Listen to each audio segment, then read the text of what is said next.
So walang stand yung ating cellphone dito sa kabina mga kabakal, kaya gagawa tayo kasi na-slide, minsan na-slide at saka pag naubos na yung tubig wala na, magaan, natutumba. At saka double purpose yung gagawin nating stand mga kabakal kasi nagkalat ng mga ito, dapat yung mailagayan mga ganito. So let's go.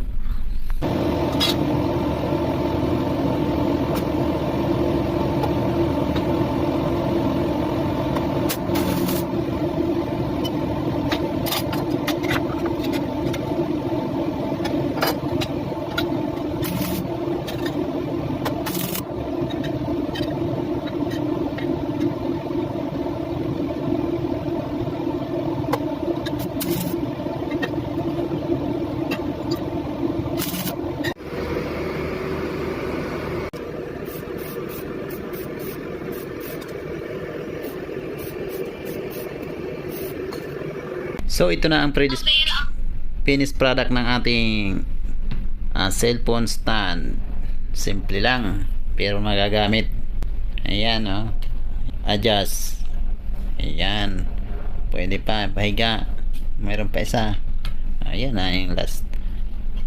Pwede pang ganyan pag nanonood ng movie. So ito na, diretso organizer. Ayan pa to. Yan. Pwede pang dalawa eh. Yan. Hati-hati lang. So ayos, di ba?